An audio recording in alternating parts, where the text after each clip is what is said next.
Prvá noc, brácho, v Amsterdame. Ty kokot, skoro som sa vyjebal. Prvá noc. Som pri obchodnom centre. Brácho. Je tu KFC, McDonald's, je tu že Albi alebo Aldi, ale to asi prerábajú. A je tu takto proste, že plot a obrovské tieto pičoviny. A mňa už strašne vypínalo, ale čo som si všimol, že ja som otvoril oči, bolo 10:30, bolo 22:35 a bolo ešte svetlo. Normálne, že si videl, že bolo šero. O 10:30 bolo ešte šero, že si normálne videl, normálne bolo svetlo, chápeš? Ešte nebola ani tma, ani svetlo, bolo také medzi. Čo ti jebe? Večeru som si včera ani nedal, ty kokos, ani som včera moc nejedol. A mám tu ešte pre prípad núdze tú zmes orechov, čo by som si najradšej dal zasi s mliekom, že by som si to nejak zalial, lebo samotné to je na piču. Mám tu tí Pringlesky a jedno jablko. Tak neviem, či si má dať akože to jablko, že aby mi vytrávilo, ale nemá mi čo vytráviť. Napijem sa, pobalím sa, ale vyspal som sa nádherne, akože o 11:00 som zaspal, lebo pred polnocou som zaspal. A teraz je 10 hodín a 16 minút. A keď zoberiem, že párkrát som sa pretočil z boku na bok a párkrát som sa pozrel do telefónu,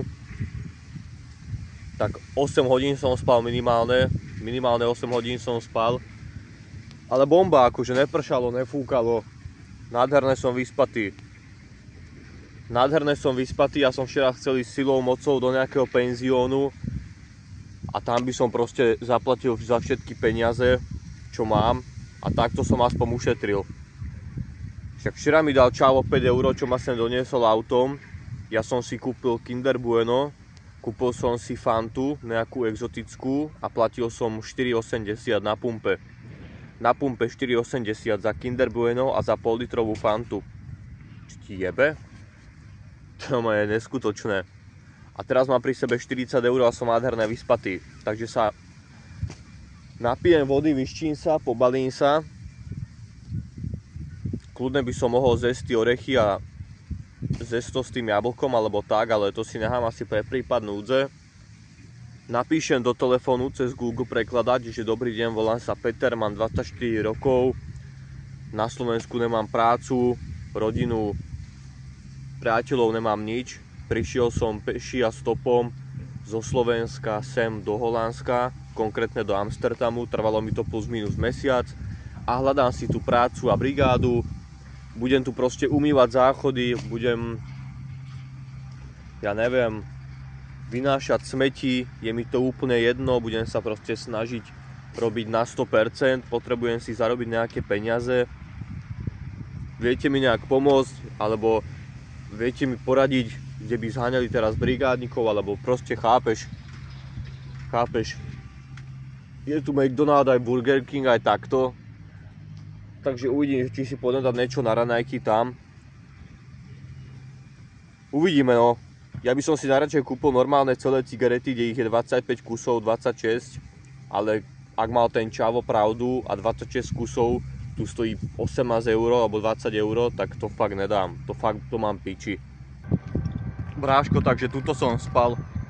Tuto za tým plotom som spal. Keď som tam večer išiel, tak išli dva chlapi okolo na bicykli. Tu je milión cyklistov, brácho. Tu 80% ľudí proste chodí na bicykloch, na skútroch, alebo utekajú proste, že sú tu bežkyne a bežci. Ja som tu asi jediný, ktorý si proste v kľude kráča s turistickým batohom. Vypil som tak pol litra vody a ešte mi ostala voda, takže som si prepláchol tvár, prepláchol som si vlasy. Jebol som si deodorant, voňavku. Proste keď si takto vonku, tak tá hygiena je trošku komplikovanejšia, ako keď si niekde na hosteli alebo na hoteli, chápeš? Powerbanku by som mal mať na 80%, na telefóne mám nejakých 10%.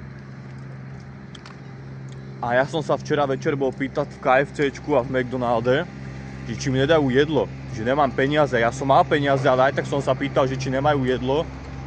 A ja mám halušky tam teraz ísť, lebo včera večer som tam proste postával, vieš, smutný, že či nemajú jedlo. A teraz tam koko dojdem zás. Si zober, že teraz tam dojdem zás a povím, že poviem, že dobrý, dajte mi toto menu za 10, sadnem si, víš. To nevím, či mi prejde, no. Uvidíme.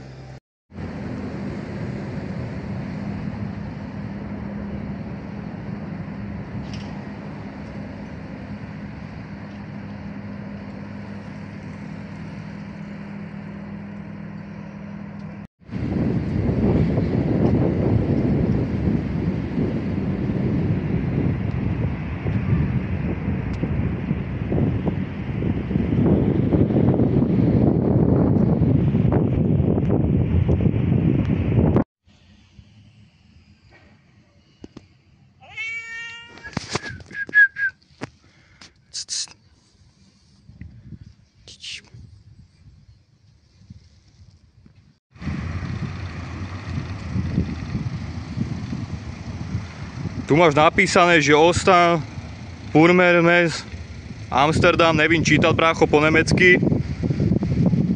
Takže to je jediný dôkaz, ktorý mám, že som v Amsterdame, Holandsku. Brácho, ja nefajčím ganžu, lebo mi je z toho zle. Ja proste z toho grcám a odpadávam. A je mi z toho na piču. Brácho, ale po celém Amsterdame, keď sa takto prechádzaš po ulici, tak po celém Amsterdame, ty kokot, vidíš toto, takéto šupy len tak vyhodzené, chápeš? A to je všade po zemi. To jak na Slovensku máš na zemi špaky, tak v Holandsku máš na zemi proste jointové špaky, všade, ty kokot. Všade kam kúkneš. Ja keby som si kúpil teraz OCBčka, filtre a nejaký klipper, nejaký dobrý zapalovač, brácho, tak aby som bol nafajčený, že od rána do večera. Čo ti jebe, to by si normálne, že nechápal. Nič, musel som prejsť cez prechod, takže musím to teraz obísť a začína sa zase zmrákať. Toto má, počúvaj, ďalšia vec, ty kokot.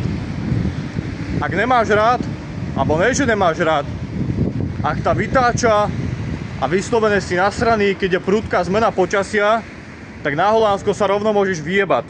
To rovno si tú destináciu na internete zablokuj a vyhod to do piče, lebo tu 5 minút svíti slnko, je si horko, tak si povíš, že no idem ven, tak jebnem si kratase, jebnem si tričko s krátkým, však je 20 stupňov, pocitovo 23, jebať na to, vyjdeš ven, si venku 10 minút, behom 10 minút sa zamračí, začne fúkať a je búrka jak kokot a z 25 stupňov pocitových je pocitovo 17 a ty si premočený jak kokot.